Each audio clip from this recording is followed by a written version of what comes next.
I hope my hands ain't ashy, y'all, because I did not have time, okay?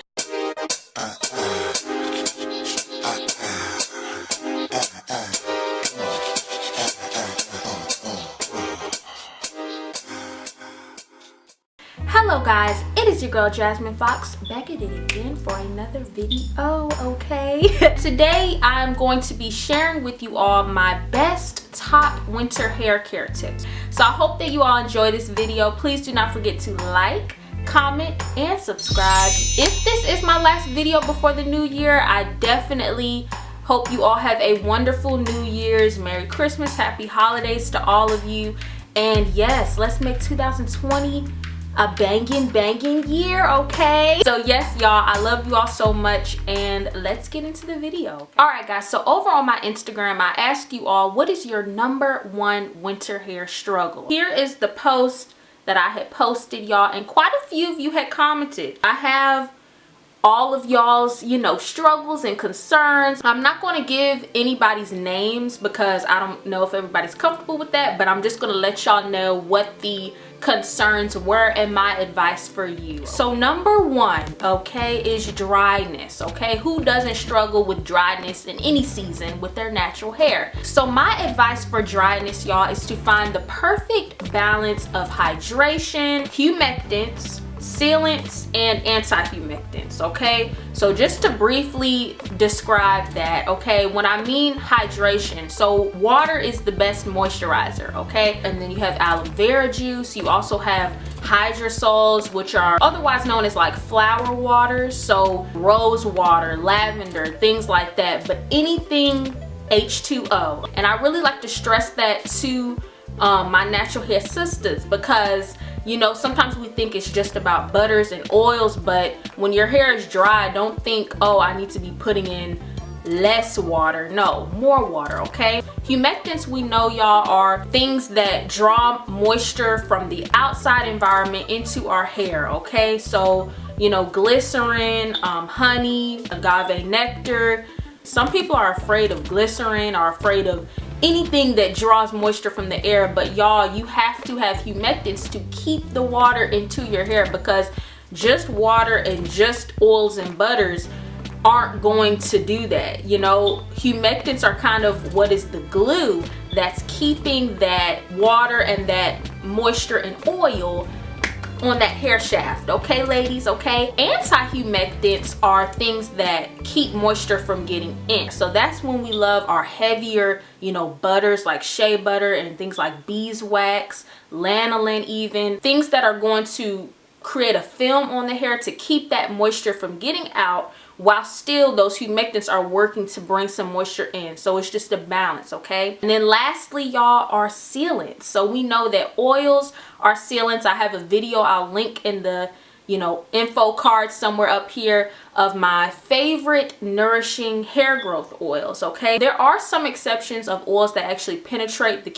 hair cuticle, but for the most part, oils are made to seal the strand and just lock in the moisture, okay? A next one that is a really good one, y'all, is having to leave the house in the cold season with wet hair, okay? Now, if you're natural, you know, y'all, we need to wet our hair to get those curls popping, all right? We gotta hydrate, and that's definitely very tough to do when it's cold outside and you have the risk of catching pneumonia.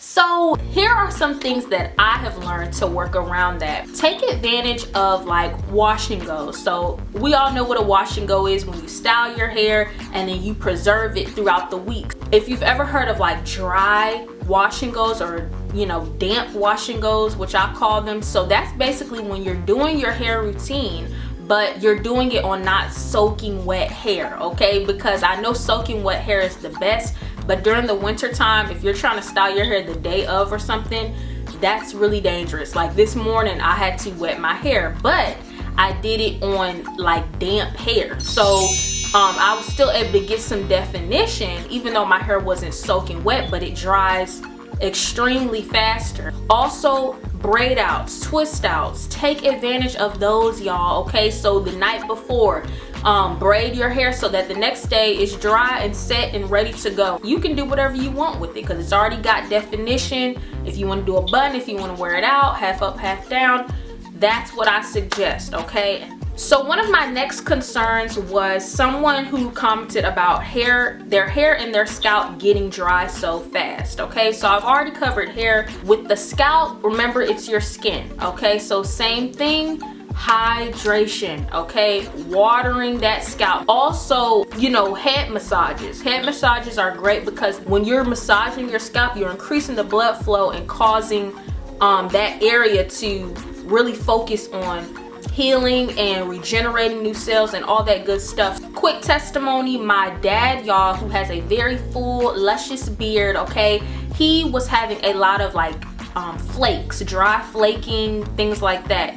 And he was using a dandruff shampoo for his beard, but it was drying his beard out, okay, and because it had sulfates. So he was asking me what could he use, and I suggested to make sure that he's using the African black soap on his beard. Black soap is not only a cleansing agent, but it's so nutrition filled. It's almost like food for your body. When you cleanse your hair or cleanse your scalp, your skin with black soap, it kind of leaves behind a film. If you've ever washed your hair with black soap, you would notice it kind of leaves a not tacky, but somewhat of a film on your hair. So it does the same thing with your skin. It's going to cleanse it from those oils and dirts, but also be feeding it. And that's why it's such a wonderful, wonderful gift from God, okay, for your hair, for your skin, and all that good stuff. I told him to start using castor oil, okay, because castor oil is super thick and heavy and like an anti-humectant. Like, it can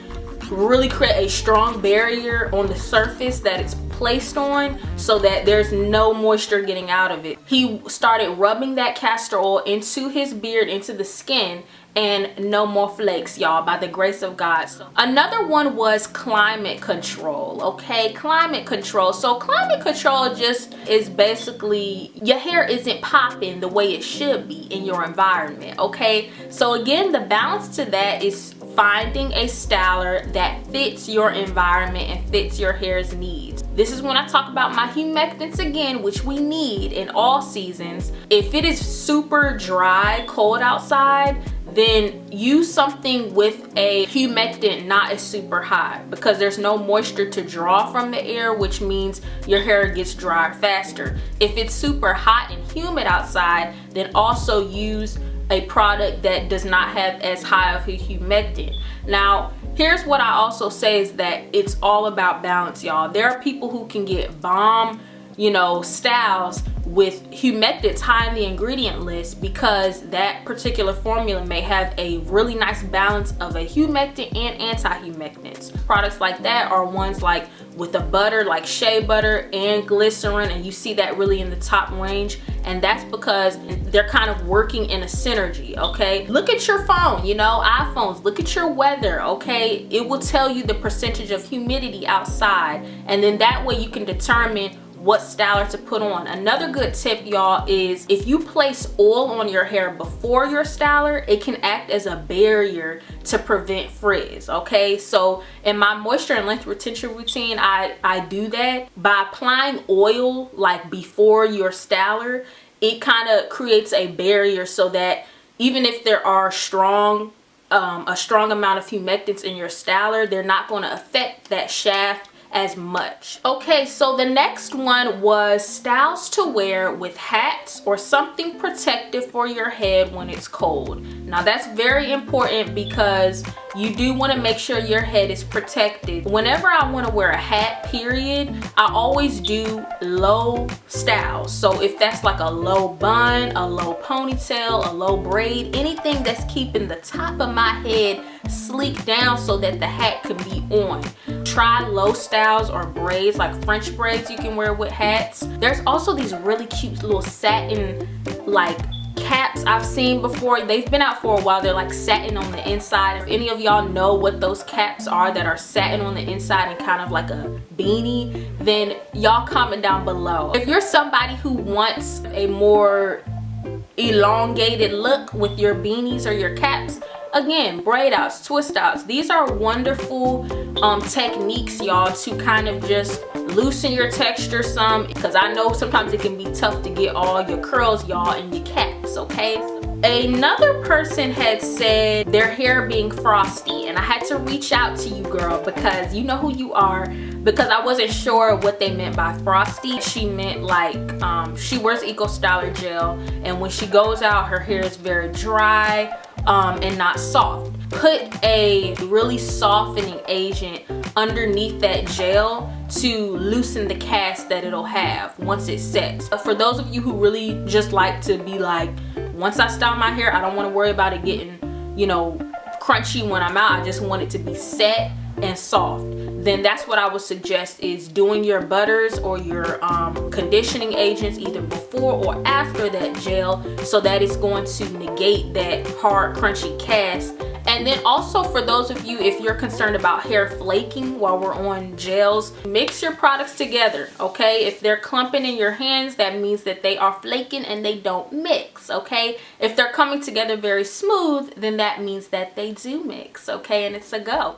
Oh yeah, one person said retaining moisture throughout the week. I didn't forget about you, Jazz, okay? Again, like I said, once you find that balance, y'all, okay, of hydration, humectants, sealants, and anti-humectants. Once you find that good combo for you, then you figure out how frequently does my hair need to engage in this regimen. For some people, they need to moisturize their hair every night. Daily. Some people only a few times a week. Some people only need to do certain sessions, like a deep conditioning session, maybe 3-4 times a month. You have to learn your hair. My hair, I learned, has to have water. Just like me, I drink a lot of water on a daily basis, and my hair is the same way. There are times where I'm not putting as much water in my hair, but I definitely can see the difference. If you're finding that your hair is drying out fast throughout the week and you're doing protective styles or something, you may need to be somebody who literally every morning or something spritz your hair with water, or some people do aloe vera juice, something hydration like that is going to wake up your hair, feed your hair, and make sure those follicles are being hydrated. And also remember, work from the inside, y'all. So drink water internally. We all know this. It's going to show externally, okay? And then you'll find that a lot of these external issues y'all are having, y'all,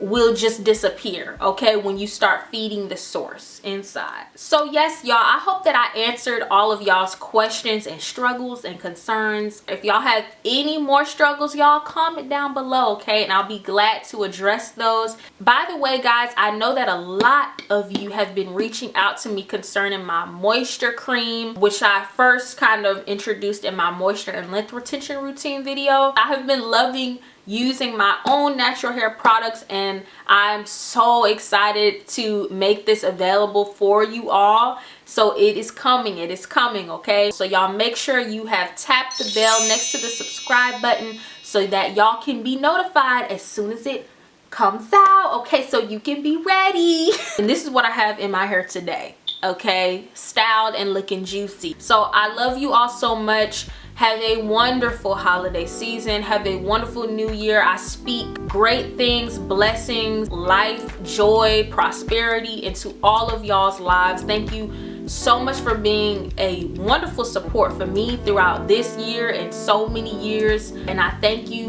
all for riding with me into 2020, okay? Let's make this a fabulous year. Super excited, and yes, thank you, Lord. So I love you all so much, and I will see you in 2020, okay? And God bless.